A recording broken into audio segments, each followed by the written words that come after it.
Greetings, fellow travelers. Welcome to the 32nd level of the RPG Cave. I'm one of your hosts, the level 99 human Archmage, Ryan Turford. I'm joined, as always, by the level 99 Elf Ranger, Mr. Garret Bland. Garret, how are you doing this lovely day? I'm so out of practice today.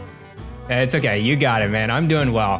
Happy 2022. It's the new year, new beginnings, but the same old stuff. The latte now. Oh. Now it's the fancy stuff going on, yep. Not the second cup of coffee, but the latte instead. You're all fancy now, Garret. Yes, second cup of latte with a double espresso because I'm going to need it. But I'm ready. I'm very excited to talk about RPGs. How are you doing? I'm doing well. Doing well. We're all rested up because, we're back from the holidays, even though my holiday actually didn't start till this week because I'm officially on vacation this week. But all throughout the holidays, I was working kind of crazy hours and stuff like that. So I'm glad to finally be back, though, with you talking about RPGs because it's been too long, my friend. It's been so long. It's been way too long. Even because I think the last episode we recorded together was like almost a month ago at this point, because we did the episode that went up over Christmas was just me, and then we did the Game of the Year episode, essentially. Like that's all we really did. So it's been a while. But anyways, let's get into the show proper, of course. Folks at home, if you'd like to support the show, there's a number of awesome ways to do that. Number one, support us on your podcast feed of choice, whether it's Google Play, Spotify, Apple Podcasts. We're on all the things. So of course, subscribe to us there. Also, Spotify introduced a new cool feature where you can actually rate podcasts on there, so you can give like a 1 through 5 star rating on there. So it really would help the show grow and go a long way if you actually rated us 5 stars on Spotify. That would be awesome. But also Apple Podcasts, you can do that too. Also, if you want to see our beautiful faces every single week, head over to YouTube, youtube.com/YumiCapri. We put up a video version of the show every single Saturday morning, so check us out over there. Also, if you want early access to this and all of our shows, as well as some exclusive content, head on over to Patreon, patreon.com/YumiCapri. We put up some cool new exclusive content this week. We did like a fantasy draft between the trophy room and the Xbox Drive. That's actually exclusive to Patreon. So cool. So you can go check that out over there, as well as some other cool stuff that's coming down the pipe. So stay tuned for that. Well, without further ado, let's read from the sacred texts because it is 2022, Garret, as you alluded to. It is. So we got to do the big RPG preview of 2022, as well as some predictions as well. Some RPG predictions. We're going to look into our level 12 crystal ball. We're going to roll D12, and then that'll determine kind of what the future holds for RPGs this year. So first thing we're going to do is we're going to talk about kind of the RPGs that we know are coming out with release dates, and then kind of what we think about them, as well as our RPG predictions as well. So I think this will be a lot of fun. Cool. Let's get into all the games that are coming out this year that we know about. And I've basically got these in the order that we know that they're coming out. And then I've got some on here that just don't have release dates, but are slated for this year at the time that we're recording. Yes. This. So first up, Pokemon Legends Arceus will be the first RPG we get this year. Yes. January 28th. It's happening. Open world. It's coming close, man. Breath of the Pokemon game in the Sinnoh region. Garret, kind of. What are you excited about this? What do you think is going on with this game? I think people have been hearing my thoughts about this for a good while now. I don't know as much in the RPG cave, but definitely in Shag. I am just morbidly curious about this game. I mean, I think Pokemon, for me, it's been a little stale. Like, I've been trying to play the Brilliant Diamond game, and I'm like, oh, it is the exact same game as I played before, and I'm not having as much fun as I used to. And I think that's just me, playing other different games that I'm interested in other stuff now other than Pokemon, and that's totally fine. I'm interested to see what they do with this game. Are they going to really make it pretty different than what they have done before? I know you're going out there and catching Pokemon. That's great. That's supposed to be the gameplay. But I just want to see what they do with the world, the writing, how they do side quests, and like going out and catching these noble Pokemon out in the wild. I'm not too critical of the graphics or anything. The art style looks great. I know it's just going to run on Switch, so I mean, like, I don't have any criticism on the performance of it, but yeah, I'll see what the reviews are and go from there. How about you, man? What do you think about Pokemon Legends Arceus? I'm hoping it's awesome. Like, I'm in the same boat where I'm like cautiously optimistic about it. I hope it turns out to be cool. Like, whereas I'm kind of like you, but maybe even farther down the chain with the traditional Pokemon games, because I usually pick them up whenever they come out, and I usually play them for 5 hours, and then I never play them again. Because I just not super into Pokemon in particular, as much as I used to anyways, because I think I used to also be a lot more into it. So I think I'm like 3 or 4 stages further than you are in the moving away from Pokemon phase anyways. So, but I do like the fact that it's going to be like maybe a refreshing take on Pokemon and them trying to do something different. And maybe that injects some new life into it to make me want to, dive into this one. But I'm just hoping it's not like it's 7 out of 10 kind of like okay-ish kind of open world game. Like that's what I'm hoping not, especially because it looks like they haven't really shown us footage, for example, that doesn't look like super barren or anything like that. And it sounds like from what we've seen anyways of the gameplay, it looks like you're going to be just running and running and running with like nothing to do. So I'm hoping that's not the case, but I guess we'll see in a few weeks because it's not too far away.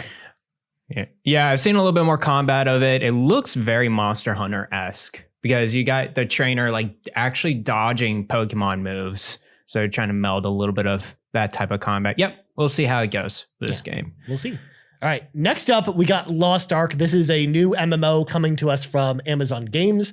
It's coming out on February 11th. This was actually supposed to come out this year because we actually talked about this one back on the MMO episode of the RPG Cave that we did last year because it was supposed to come out in the fall of last year, but it got moved to February 11th. But for the most part, I don't know too much about this one. I haven't really heard any good buzz or anything like that. They haven't really had like early test flights or anything like that. It's very like they're handling this rollout a lot different than what they did with New World. So I'm interested to find out more about this. But Garrett, from the sound of things, you really don't know anything about this one either, right? I have no idea what this game is. When I saw Lost Ark, I was thinking of that dinosaur Ark game or Ark Survival whatever. Evolved. Yeah, that's what I was thinking of. I've never heard of this. And why is Amazon Studios making a second MMO? That makes zero sense to me. Well, like, especially with like the way New World is right now, like it's kind of like it's in a very middling state at this point. So it's a very okay MMO, as I've heard a bunch of positives and criticisms of the game, and they just need to improve that game versus putting a second MMO and managing that. I wonder if it's just a different team that's just handling it. So that's the case, but. Okay, cool. Lost Ark and MMO coming out February 11th. I'll probably never touch it or see it. Same. I mean, it's the only MMO on this list, so I wanted to make sure to include it because we don't really know of any other MMOs or even MMO expansions that are coming out this year. Really. This is really the only one. Except for I think there's a Guild Wars 2 expansion coming this year as well. I saw some rumblings about that, but it's Guild Wars 2. That game is like how many years old at this point? Like so 12 years ago or I don't even know. We're probably good on that. Next up, a game you and I are both excited about. At least I think I can speak for you. Monark coming on February 22nd. I am super jazzed for this game. Like every time they show a trailer for it, I'm like, yes, please. And I think I know NIS will probably release a couple more trailers before it comes out. So I'm probably good on seeing any more from this game before playing it. I'm pretty sold on it. And Garrett, I know you're pretty excited about this one too, right? Yeah, very excited. Tactics Persona game. That's what I'm thinking in my head. And I'm like, I'm all for that. So very excited for it. One. Expect us to talk about that one in detail. I know that I've reached out to NIS for codes for that one. So we'll probably talk about that there. Cool. Next up, Atelier Sophie 2, The Alchemist of the Mysterious Dream, out on February 25th. That is, of course, our yearly Atelier game. Garrett, it's finally happening. Why? Sophie's getting a sequel. And of course, just kind of leading things into the next game, Elden Ring, which also comes out on the 25th as well. That's just a typo in our guide there. But they actually both come out on February 25th. So the same day. So choose, make your choice, Garrett. Do you want to play Elden Ring or Atelier Sophie 2? Do you want to play Waifu Simulator or hardcore Dark Souls open world game? That's pretty much display. I'm honestly surprised with Atelier Sophie 2. So this is a game that's going to the previous trilogy of Atelier games and putting a sequel to it. I mean, I'm sure it's going to be a great game, but it's not going to be pushing the limit or pushing the boundary anyway. If you love Atelier games, go for it. That's basically it for that. Elden Ring, I'm actually I'm not like super excited because I'm not a fan of the Dark Souls games, but I am more curious about this game than any other previous games that they've done, because it's open world. It seems like the combat's a little, I wouldn't say as punishing. So I'm wondering how that's going to go. But yeah, it basically looks like an open world Dark Souls game. And I'm super down for that. Yeah, I know a lot of people are very excited about it. I've already talked about it on the show how I'm like super pumped for Elden Ring or anything like that. Just because, again, I know the Dark Souls style of combat doesn't really speak to me in particular, because I don't like kind of the clunkiness and the amount you've got to rely on parries and blocks and stuff like that. Like it's like more faster paced combat. Yeah, exactly. Yeah. So I think that's kind of where I draw the line, where I hope it's awesome. I hope people really love it. It's probably not for me. I'll probably still be too busy playing Monark, because again, that's still the same week. So a lot of RPGs to choose from that week as well. And then just to go back to Atelier Sophie for a second, it's also weird to me too that they're not doing Ryza 3 and not finishing that trilogy first before going back to one of the older trilogies for Atelier either. Like that just seems like a weird move to me. But whatever, those games don't need to make sense, and we get one every year anyway. They're kind of like, the Madden of RPGs in a lot of ways. So pretty much. Also, I didn't put Horizon Forbidden West on this list, but it's kind of an RPG, but it's more like, it's closer to something like Zelda, where it's more of an adventure game than an RPG. It's more like Assassin's Creed. Yeah. It's that type of game. Exactly. Yeah. So I wanted to at least acknowledge that it's coming out that month, even though, again, it's not technically an RPG, but it's one that I anticipate the comments of this video being like, why didn't you talk about Horizon, for example? So there you go. Yeah, that's true. Next up, Triangle Strategy on March the 4th. Let's go. The power of the triangle. I'm stupidly excited about this way. Like Final Fantasy Tactics X game in the 2D HD engine. Like, yes, please. Like, give me that game right now. Very much. Have you played the demo for this game? Yes, it was really good. Okay. Yeah. It was really, really good. And what I really enjoy about it, it's more than just the gameplay. It's the decision making on top of it. I'm wondering how that's going to shape the story. They really tried with Octopath Traveler. I just don't think it executed very well, melding all the 8 characters together or whatever. But I'm sure they'll iron out the issues and put out a pretty good game. So yeah, very excited for Triangle Strategy. For sure. That one's definitely like on our radar. Like that's probably one of my most anticipated personal favorite like RPGs coming out this year for sure. Me too. Next up, we actually have a pretty cool Switch port that I wanted to highlight here. .hack GU Last Recode is coming to the Switch on March 10th. This is actually a kind of re-release of the PlayStation 2 .hack GU games that took place after the original 4 .hack games as well. This came to PlayStation 4, but it's also coming to Switch. And I think these games are actually really solid. Basically, it takes place in a fictional MMO called The World. And it's almost like a single player MMO that you play by yourself, but with this like really cool anime story line that kind of reminds me a lot of like something like Sword Art Online or other shows like that, like other isekai shows. Mainly because in a way, like those shows were actually like based off the framework of .hack all the way back in like the early 2000s. Cool. So this is one that Switch owners, I think, should be on the lookout for. It's an action RPG, and I think that .hack GU is actually really fun. So I would recommend checking this one out. If you've got a Switch and you haven't played it on PlayStation 4. So plus I think the Switch version has some added content as well, but I don't think they've delved too deeply into what that's going to be yet.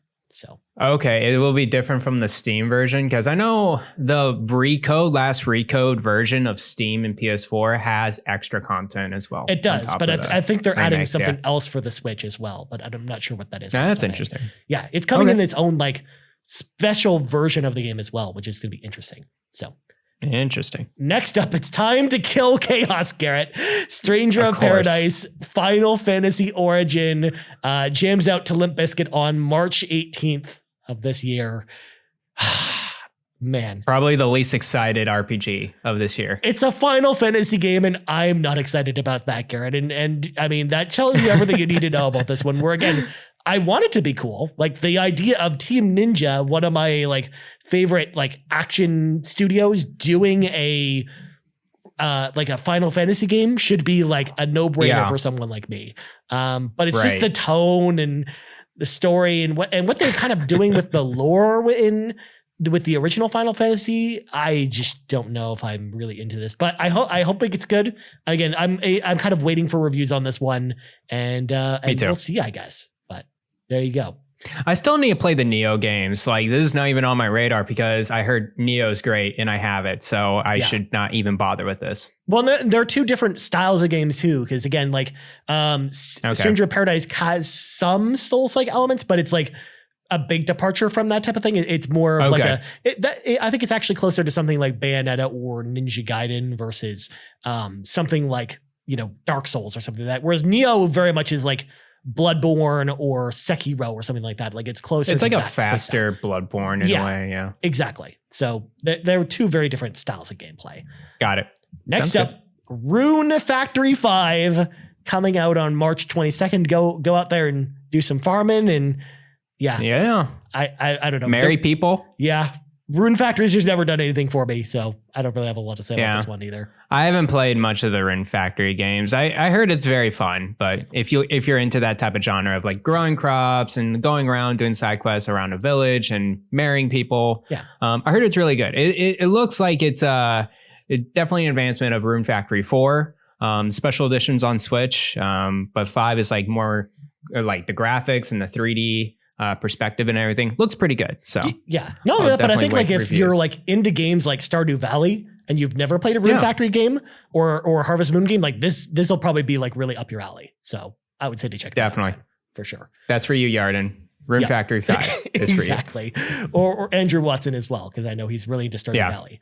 All right, next up, even though again this falls closer to the Horizon Forbidden West thing, I think this qualifies more as an RPG. Tiny Tina's Wonderlands coming out on March 25th. This is basically Borderlands, but in like medieval fantasy. Again, if you're into Borderlands, I think you're probably pretty excited about this one. I've just never really gotten into Borderlands, so it's not really for me, especially because I've never really played Borderlands co-op. And I know that I've heard from everyone that that's like the way to play it. But I've just never really had anyone else to play with, so I've never really played it with people, which is what would explain why I've never really been into it. But Garrett, I think you're pretty excited about this one too, right? Yes, I'm very excited. I'm a huge Borderlands fan. Borderlands 3, I was very disappointed in, but the Tiny Tina's Wonderlands are built off of the DLC piece in Borderlands 2, which is also a standalone. It's like the Dungeons Dragon Keep or whatever it's called. I think it's Tiny Tina in Dragon's Keep or something like that. They just released it as a standalone thing really recently. So definitely like look into that, and I think it's a much smaller price too. So I think it's like $10. Just to see what this kind of game would be like, that'll definitely interest some people. I'm very excited for this game because I love that DLC. That's one of my favorite DLCs ever, and I really love the comedy and the cartoon art style of Borderlands. I've always played it. I played some co-op, and that's fine. I really played it a lot single player as well. Mm-hmm. And what I really like about the games is after I went through one playthrough, the rest of the playthroughs, I just like put a YouTube video in or listen to a podcast and just go through and just have fun. Mm-hmm. Just building up my guns and levels and classes and everything. So yeah, very excited for this game. Nice. Well, again, as long as it's better than Borderlands 3, I mean, then we know that it's really, hit the market anyways. So I can't with Borderlands 3 right now. Well, next up, one that we're both excited about. Advance Wars 1 and 2 Reboot Camp coming out on April 8th. It was again supposed to come out last December, but got delayed. And I know we all did our whole episode on Advance Wars, in preparation for when this game was supposed to come out last year. And we were both really big Advance War fans. So I think we're both pretty excited about this one. And I personally can't wait to play these games again on Switch in particular. And I can't wait to see what WayForward does with this, because you never know. They might throw some more improvements in there. I'm interested to see what they do with like the cinematic style that they got going with the game as well. But Garrett, where's your hype level? Well, my hype level is pretty high, but I understand like it's going to be the same games. Yeah. Advance Wars 1 and 2. Like if you played those, you're going to be playing the exact same game again, but with the nice new WayForward animation style. So yeah, very excited for this game for sure. Can't wait. All right. Next up, Forspoken, coming out on May 24th. This comes to us again from Square Enix. And this is actually the team that did Final Fantasy 15 In particular, this is their next game, Luminous Productions. But it has some writers on it, including Amy Hennig and Gary Whitta, who wrote Rogue One. Really? So here's the thing with this game. This is actually kind of very similar to, for me anyways, with Stranger Paradise Final Fantasy Origin, where they've shown us some of the dialogue in this game, and it's kind of cringy. But at the same time, like the combat looks super fun in this game. So I'm cautiously optimistic about this one too. I want this one to be awesome, but I'm playing kind of the wait and see game with this one. I'm probably going to wait for reviews and kind of go from there. Where's your head on with this one, Garrett? My initial impression with this game was I was very impressed with the graphics, the combat, the world. It looked really good.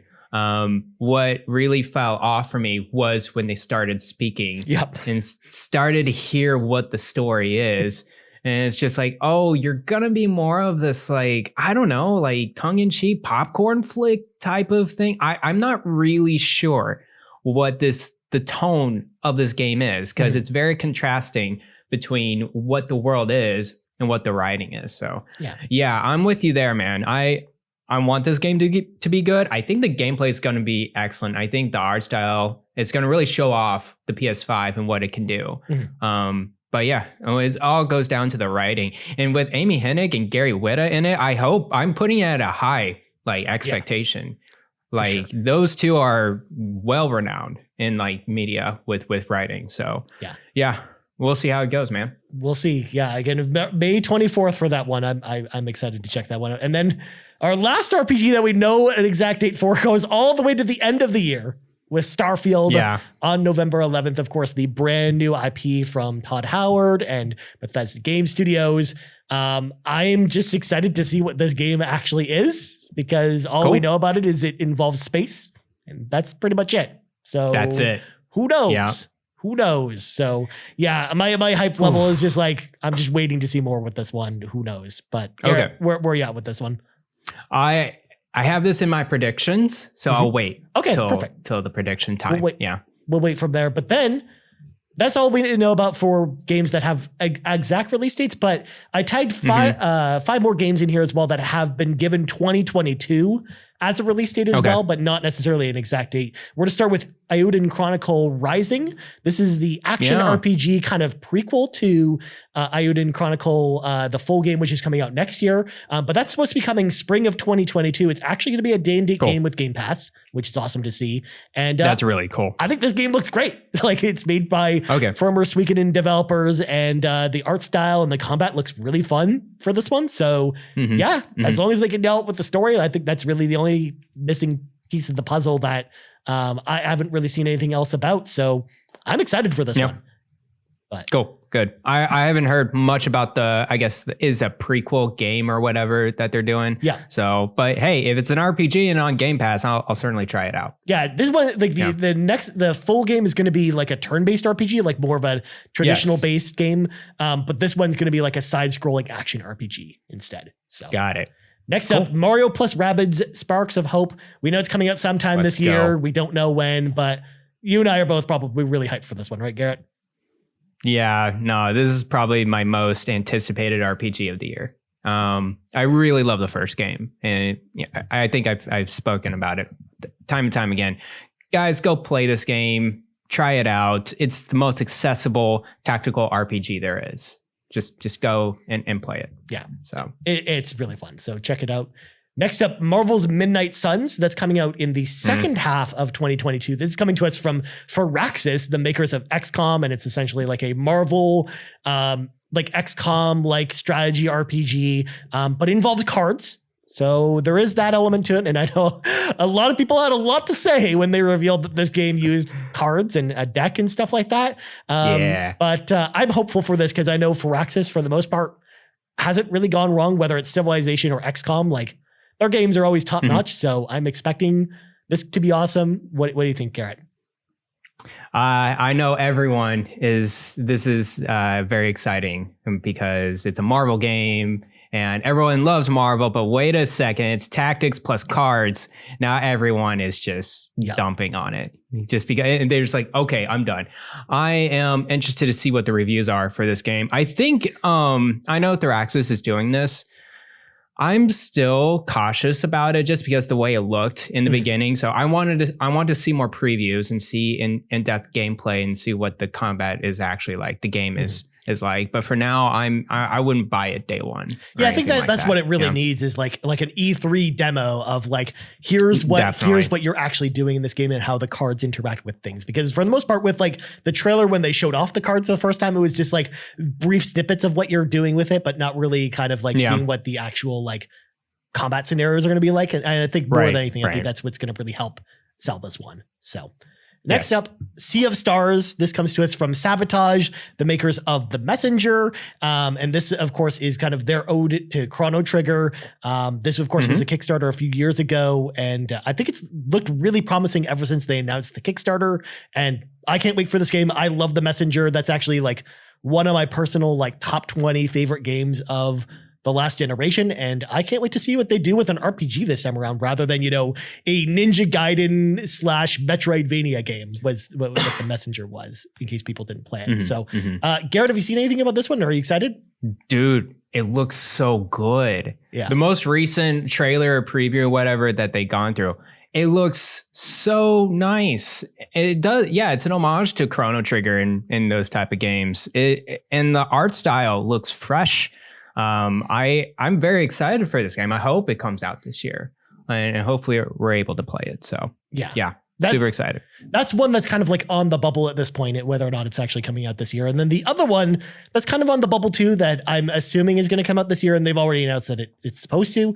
Star Ocean: The Divine Force. This is the newest in the Star Ocean games from Tri-Ace, which I have a soft spot for those games. Like I like the idea of it being like Square Enix style RPGs, but in space, because we don't really get that very often from Square Enix. Yeah, that's true. They don't usually do like sci-fi RPGs. So I love the idea of Star Ocean. So I'm curious if this one's going to be any good. But this is another one where I'm kind of like waiting for reviews on it too. Just like a lot of the ones we've talked about here, especially with the last Star Ocean game, Star Ocean Integrity and Faithlessness, which was not a good game. It was like one of I heard it was rough. Yeah, it was like a launch era PS4 game, and it was not good. So I'm hoping this one's good. I hope they go back to the formula that they had with something like Star Ocean: The Last Hope or the PS2 Star Ocean games. So we'll see. Cool. All right. Sounds good. Garrett, it is now time for our annual predictions. And even though this is the first time we're doing predictions on the show, I'm calling them annual. I'm just bookmarking this in here. So, Garrett, we're going to each give 5 predictions of what we think is going to happen in the world of RPGs this year. And we're going to kind of go back and forth. And then after that, we're going to get to our community's predictions as well, because we actually reach out to y'all and kind of ask for your predictions. And we got some of those to go through as well. So, Garrett, would you like to go first or second? I'll go first. Okay. That sounds good. Sounds good. Okay. So I think I've been actually predicting this for a while now. So I'm going to just keep on predicting it until it actually comes to fruition. Okay. I think in a Sony PlayStation third-party state of play, what we're going to have is Capcom reveal Dragon's Dogma 2. The sequel to Dragon's Dogma. I think it will be a timed exclusive on PS5 and also on Epic. There's been rumblings about this game for a while now. Not too much. It wasn't in the, I don't think it was in the NVIDIA leak, but was it? I think it was. There was something Dragon's Dogma related in the NVIDIA leak. So I can't remember if it was 2, but I remember Dragon's Dogma something in there. But It's been a while with the rumors and everything with a sequel to this game. Sony needs a Western RPG type of feel to it. I know they have some games that are kind of like that, but Dragon's Dogma would really kind of fill that gap in Sony's portfolio. So I think they really want this game, and they've always had relationships with Capcom with their other games as well. So I think it's going to be a timed exclusive. It will be in a third-party state of play. And yeah, that's my first prediction. What do you think about that, Ryan? Nice. I think that's a pretty good prediction. I know that would make a lot of people happy, because I know, there's a lot of Dragon's Dogma fans out there that have been waiting patiently. Really into it. Yeah. Whereas believe it or not, Garrett, I've never played Dragon's Dogma before. So Okay. I don't actually. It's very good. Yeah. I've heard it's awesome, good. But I've just never gotten around to playing it. So, I'm hoping you're correct because again, I know it would make a lot of people happy, and I think it's likely that we're going to get a sequel to it. If not this year, then maybe next year. Like that's when they announce it. Mm-hmm. But yeah, I think you're on the right track with that one.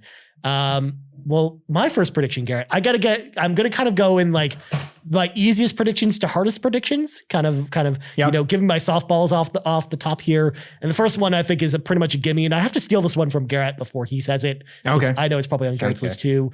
Persona 6 is finally announced this year.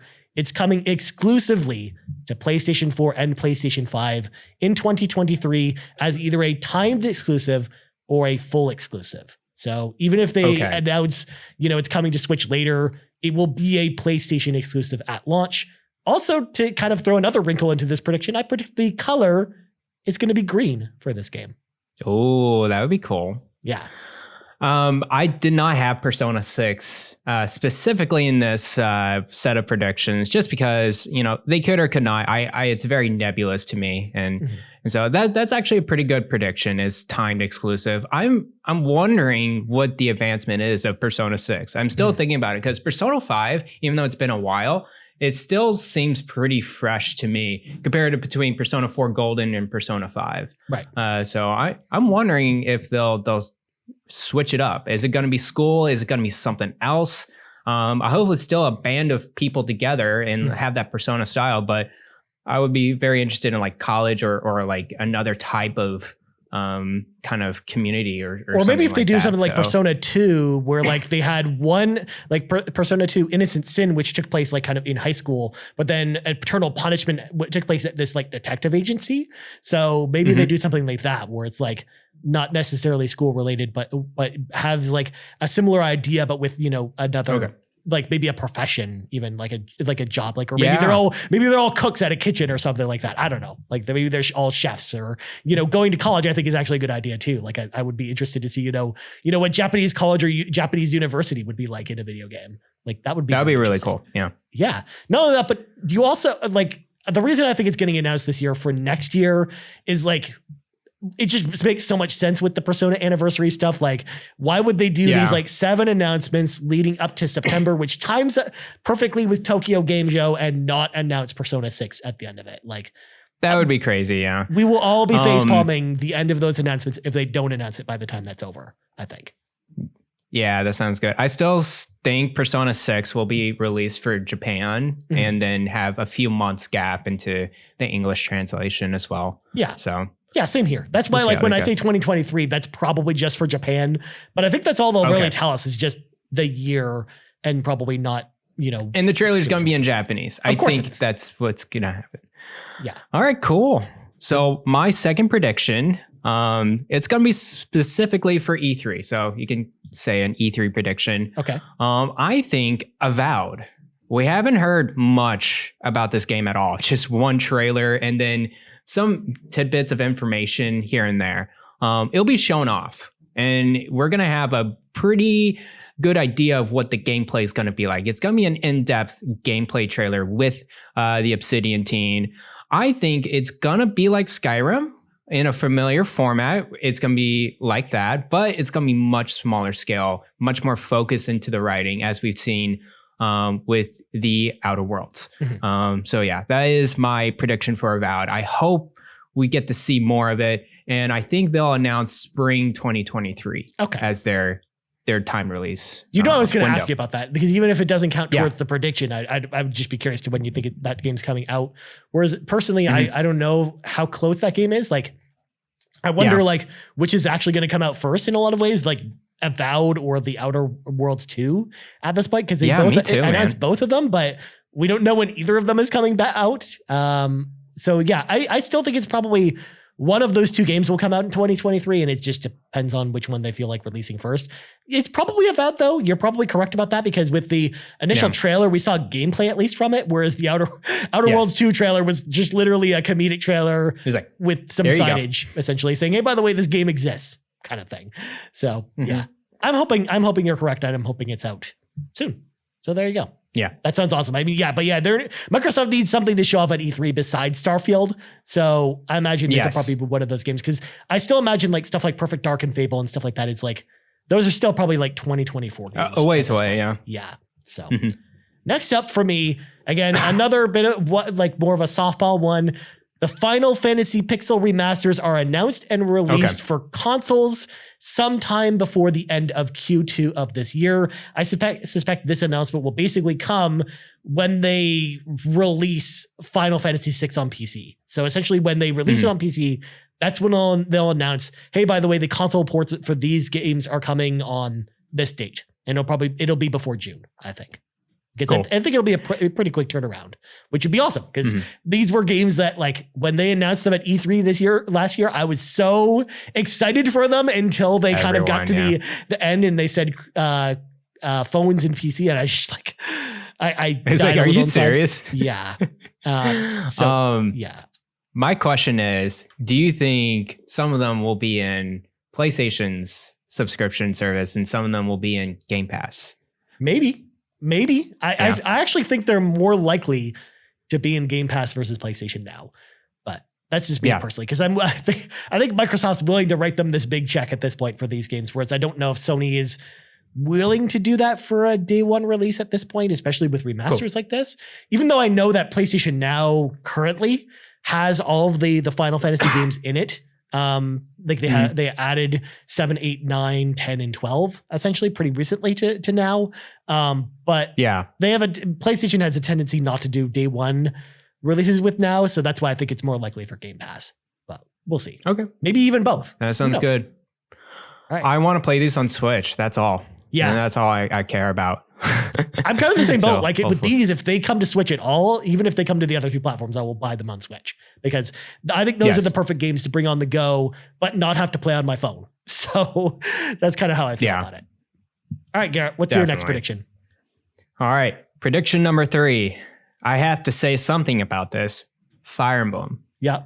I think there will be a Fire Emblem Echoes game that's going to be announced and released this year. I think it's time. I think it's going to be a remake of 2 of the games that are beloved as well. Either or both. Radiant Dawn and Path of Radiance. Those games are hugely popular and they're super hard to get. And so I think they're going to try to remaster these and put them out all in one package type of deal sometime this year. So yeah, that's my prediction for Fire Emblem. I mean, we've predicted Fire Emblem every time we've talked about like what things we would love to see. And then hopefully this is the year, Garrett, because I've been waiting for Fire Emblem to come back for a while now. And because it's been a long time since Three Houses came out. It's been almost like this year, it'll be 4 years since Three Houses came out. So was it 2019? Right? I thought it was 2018, but I could be wrong. I think it was probably 2019. I think it was. Yeah, I think it was because I did wrap up Fire Emblem in January 2020. Okay. So you're right. It did come out. Yeah. I was debating between Xenoblade 3 and Fire Emblem. I don't think both are going to be announced and released this year. I think a Fire Emblem remake is more likely than a Xenoblade 3. So then with your logic, then you feel like they're going to go towards the Radiant Dawn and Path of Radiance games over doing one of the Super Nintendo games like Genealogy of the Holy War or one of those other games? Mm-hmm. Okay.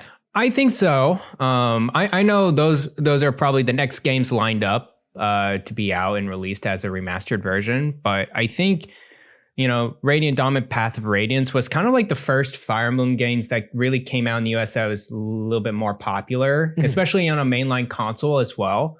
And so I think they want to kind of visit back to that well. And like, I think the fans will kind of carry it too. It's like, oh my gosh, guys, Radiant Dawn and Path of Radiance, you guys have no idea how hard it is to get this game. Yeah. We got to get this now. Well, especially with like that the fans will hype it up. Especially with Path of Radiance at this point trending up to like close to $400 on that's crazy price charting. So, and then Radiant Dawn's getting up there too, but it's not as expensive because it's only about $200. But in comparison, anyways, that's still pretty expensive for both those games. So yeah, I mean, regardless of what they do with Fire Emblem, I'm just excited for more Fire Emblem at this point. So me too. I think whatever Fire Emblem game we'll get next will be Echoes something.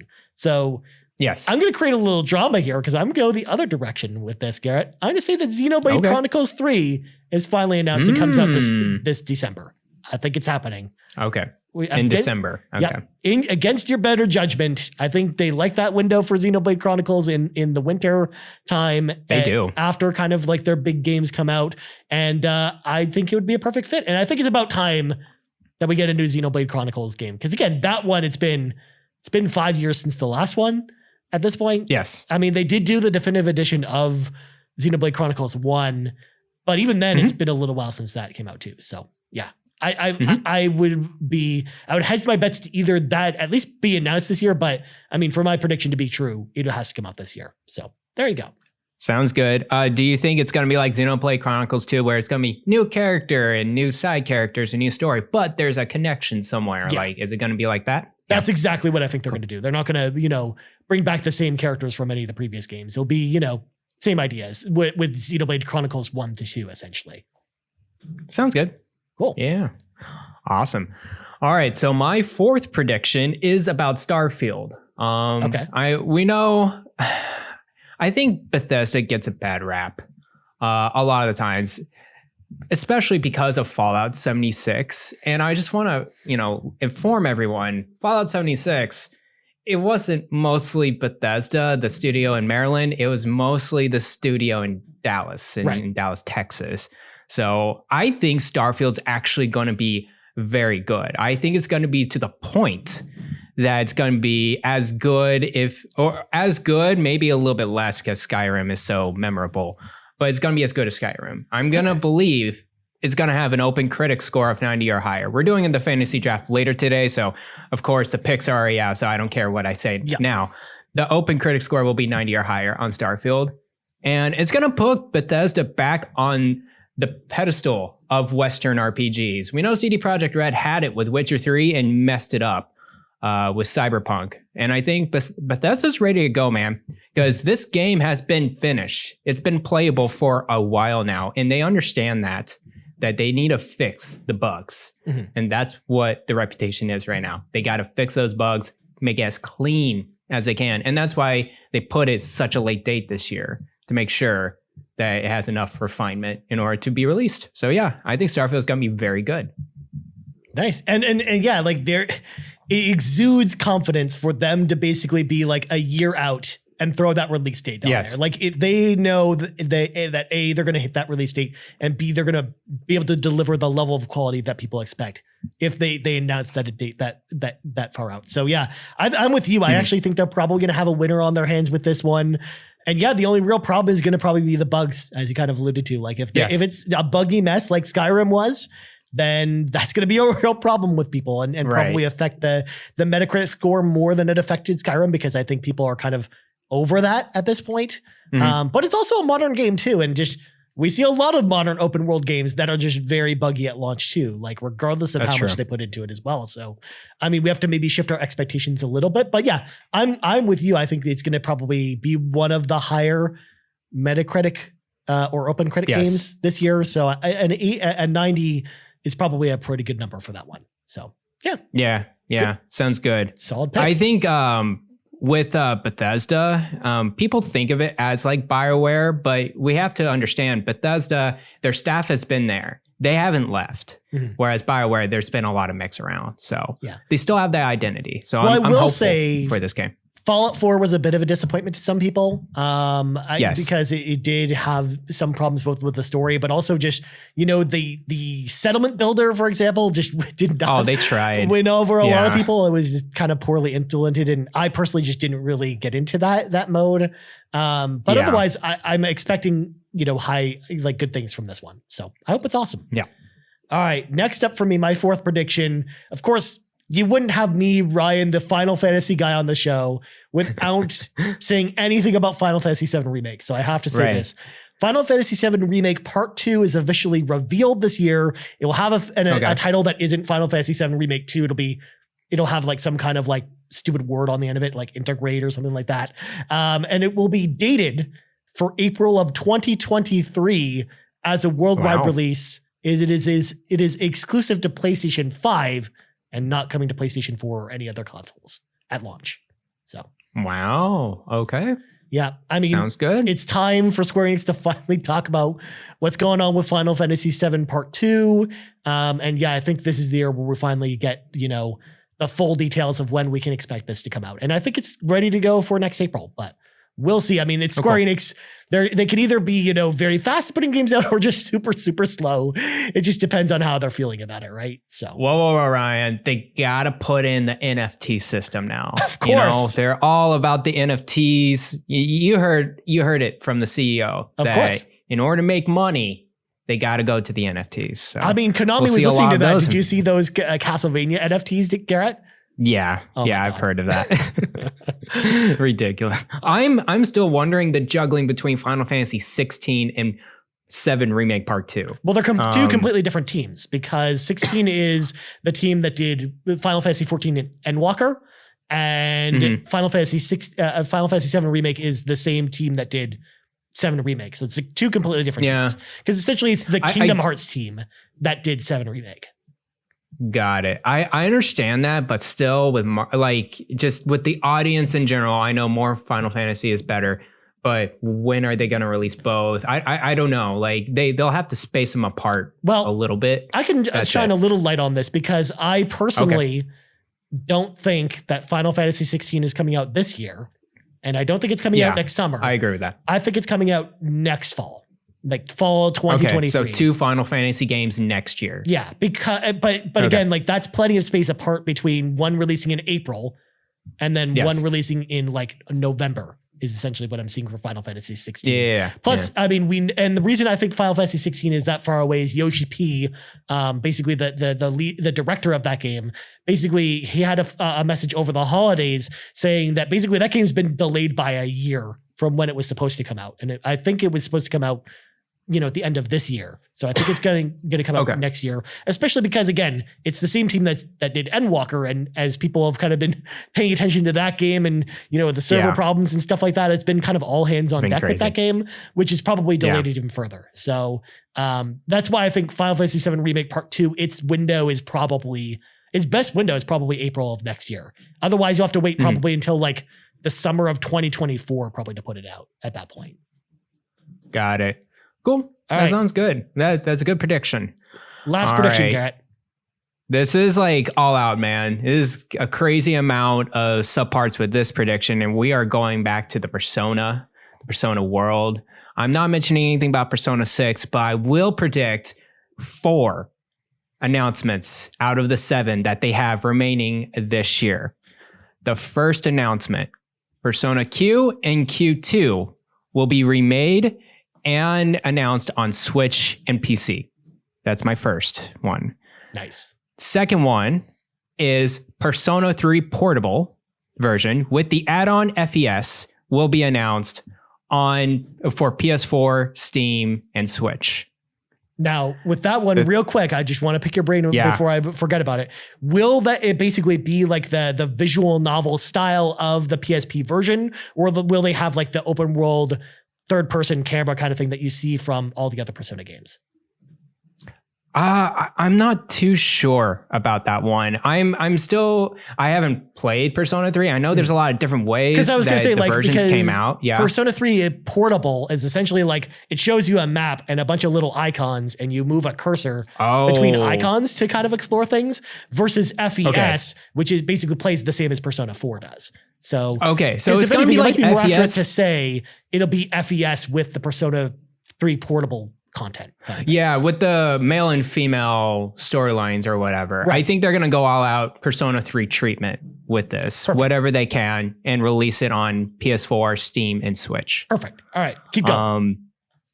Third one, Persona 4 Golden will be released on Switch and PS4. I think that's one's kind of a given because we've seen like one leak. Yeah, we saw the collection leak, essentially, right? Yeah. So Yeah. And then the last one, Persona Dancing Endless Night Collection will be released on Switch. I don't know if it would be, viable on PC. It could be, maybe with a controller, but I'm just imagining with like a keyboard. It's like, I don't think that would be as fun, but definitely on Switch. I mean, people play stuff like Audio Surf or like, I guess so, Beatmaster and stuff like that on PC. So And then like Hatsune Miku, right? Because in Like theory on PC, you could then hook up a dance mat and then play it with a dance mat somehow, which would be interesting. Okay. Now you're convinced me. Yeah. Okay. Switch and PC for Dancing Endless Night Collection. That's my 4 Persona announcements that I'm just hoping for at this point. Watch if your prediction goes completely awry when they save one of those announcement spots for Persona NFTs. You're just like, come on, man. Oh no, don't, please. Sega, don't. Please don't. Please don't do that. But yeah. What do you think, Ryan? I think those are pretty awesome. Again, I didn't want to make kind of the big kind of Persona drop list like that. But I'm glad at least one of the two of us did, because I think we're going to see a lot of Persona this year. Like obviously all we know about right now is Arena Ultimax, which is coming out in March. But beyond that, I think we're going to see a lot more ports this year, Persona stuff. And I think you're right on the money. Even if we don't get everything that you said, I think we're going to get a lot of what you said. At the very least, like the mainline Persona games will come in some capacity for sure. Whether or not they do the dancing games or Q is kind of where I'm like questionable on it, but everything else for sure. Yeah, me too. It's very far flung, but I hope it happens. You had to shoot your shot, right? And worst case scenario, exactly. When we grade it next year, I just go like, well, Garret caught 0.64% of this correction prediction correct. So you get 0.64 points kind of thing. All right. My last one is kind of bold, but kind of not bold, because we saw something about this in the NVIDIA leak, but a remake, a full remake of Final Fantasy Tactics is announced. It's coming in 2023. So if you didn't want too much Final Fantasy, Garret, next year, turns out they're going to give you a lot of Final Fantasy with all my predictions with Final Fantasy 16 and 7 remake and Final Fantasy Tactics. But they're different enough that I think it'll work. Because likewise, you don't want to take a remake of Final Fantasy Tactics and put it out in the same year as Triangle Strategy. We're kind of like, it, cannibalizes its market, where I think kind of releasing those a year apart is totally fine. And even if it releases the same year as other Final Fantasy games, that's probably fine too. So there you go. It'll definitely be fine. Yeah. So I'm pretty sure that, like, especially after the NVIDIA leak, we pretty much kind of know everything in the NVIDIA leak is a game that it was at least conceived at some point. So yes, Final Fantasy Tactics it was in there, but didn't really have any designations on it. So I think they're going to do a full remake with it. So that's what I think. About. It won't just be a full remake from the ground up. A brand new game. Cool. Yep. That sounds good. I would really like that. So to round things out, we'll go to community predictions. But before we do that, real quick, did you have anything else on your predictions listed you wanted to throw out there, like kind of as like honorable mentions real quick?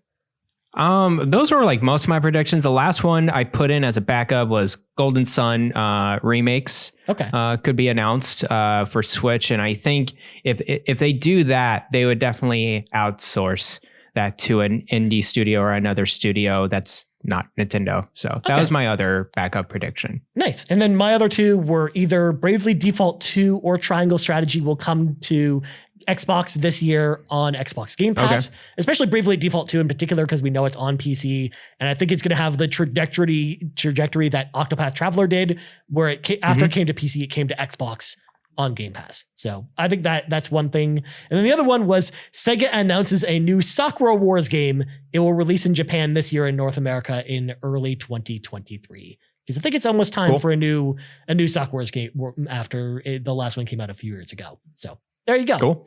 All right. Let's let some of our friends, of course, on the show with us. It's time for the community's predictions. We're to start with Rebecca Stone at Forrest Minish on Twitter. And she says, prediction, Sea of Stars will be amazing. And then her want is that Sea of Stars actually is locked for a 2022 release. Of course, I know you and Rebecca talk about this on Shack, like with Sea of Stars. I think both of you guys are like super excited about this one. So I hope you guys are ready for that one. Next up, Mike at Blaze Knight 0923 has a prediction that's straight to Ryan's heart right here. Square Enix follows Sega's and Sony's lead and signs a contract with Microsoft for Azure cloud servers to improve capacity for Final Fantasy 14 and other projects. Final Fantasy 16 will launch into Game Pass as a result of the deal, even though they've already announced that it's an exclusive for PlayStation. Yeah. No. I think that was a wish for sure. That would be amazing. That would be amazing, Yeah. but I think that's more of a wish rather than something that's actually happening, unfortunately. Especially because like Final Fantasy 14 servers, believe it or not, are actually like coming back to normal now that kind of like the main rating tier is happening. So I would imagine that you'll stop hearing about server troubles with that game in the next couple of weeks. Next up, the Muffin Mon on Discord says Starfield releases in November with a Metacritic of 90 plus. Hey, he's on the same page as you, Garrett. Great minds think alike. Persona 4 Golden comes to Xbox and Game Pass, treading the waters for Persona 5 also coming to Game Pass. Yeah. I mean, if any of those Persona games come to Xbox, they will be on Game Pass. Like that's a given, I think. Yes. What do you think? I think so too. I still think Atlas is just this weird subsidiary of Sega, and they're like, no, we won't put it on Xbox. Yeah. Just like look at the sales for Japan, and they're just like, we just don't want to do that and just not do it. So yeah, we'll see.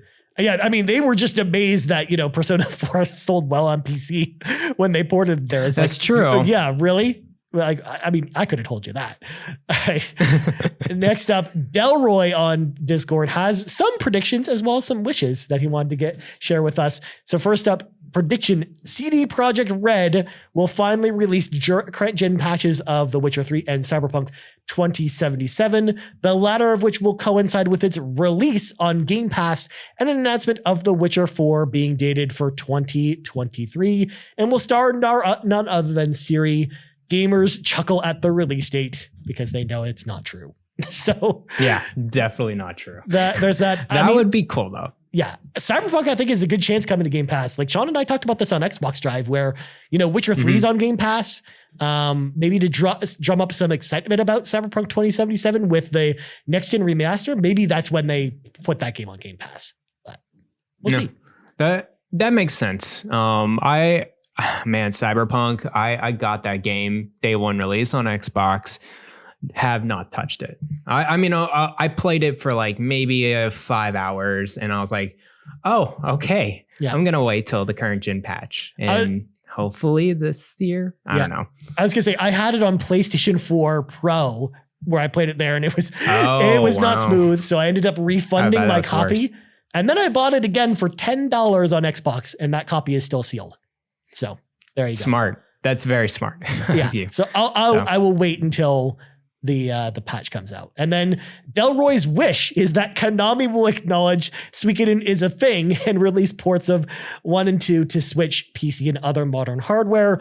A new entry in the series is on its way as well. A soft reboot that will take place after Suikoden 5. That's definitely a wish, Delroy, as well, because again, Konami is all about NFTs. And the thing is, like, none of the team members that made the Suikoden games great are there at Konami anymore because they've all moved on to work at the company that's making Eiyuden Chronicles, right? So yes, that's why I don't think this is going to happen either. But I know this is a wish. So again, this is very out there.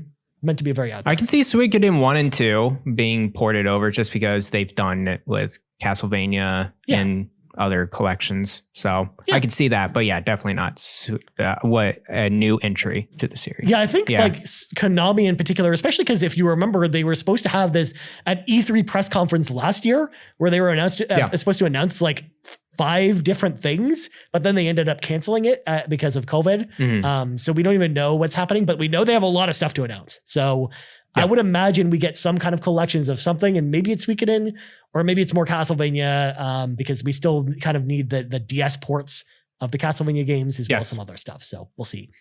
And then last up, sounds good. TPR with a laundry list as well. And he goes over some of the stuff that we talked about as well. Number 1, an announcement of a new Fire Emblem title, whether it's a remake or a mainline title. We talked about that with Garrett's prediction, where I think we're both on the same boat. Where like I think they'll announce something with Fire Emblem either this year or next year. This year more likely than next year, but it'll be one of the two, I think. And then TPR says a gameplay reveal for Dragon Quest 12. I actually think TPR that one's a little bit farther away than that's a ways away. We're going to see Dragon Quest 3 HD much sooner than that, I think. Like that is the potential coming out this year or next year. Versus 12, I think is like going to be at the tail end of the PlayStation 5 Xbox series generation. Earliest 2024. Yeah. Maybe. Yeah, for sure. Yeah, definitely. Next up, announcement of the next mainline Pokemon game. I think that really is just going to depend on how well Arceus does, right, Garrett? Like, I think like whether or not they stick with that model for the mainline games or where they go from there. Mm-hmm. Yeah, I think they have 3 things going on now. Is this test bed of Arceus and see how that goes. And I think that particular game or game series that would come out, that's not going to be really annual. It's going to be whenever they're ready. They got the Let's Go series. I think Let's Go is going to be the next thing. Let's Go, 2nd gen, makes perfect sense to me. And then they got these classic remakes. That's now Brilliant Diamond. I think the next is going to be Black and White. I think this year is going to be, if any, in November, it's going to be the Let's Go series. That makes a lot of sense. And yeah, actually, that was something I thought we might even have seen last year, was maybe an announcement of a Let's Go game coming up. So yeah, we'll see. Next up, Tales of Arise comes to Xbox Game Pass. This was actually a prediction I had on the Xbox Drive as well, TPR, because Bandai Namco has been putting more and more of their stuff on Game Pass. And with Scarlet Nexus going to Game Pass, like, I think it's a matter of time before Tales of Arise shows up there too as well. So that would be so nice. That would be I amazing. would definitely play it on Game Pass. I would love to know how many more people would actually check it out if it was on Game Pass. Next up, Final Fantasy 1 through 6 pixel remasters are coming to all consoles. Again, that goes back to my prediction as well. I think you're right on the money with that, TPR. Final Fantasy 16 gameplay and revised release date reveal. So we do know with Final Fantasy 16, something I didn't mention when we were just talking about it, was that during the holiday announcement, Yoshi P did also mention that we will be getting an update on the game in spring, because there was supposed to be one before the end of 2021, but then they kind of delayed that announcement because of all the Endwalker stuff.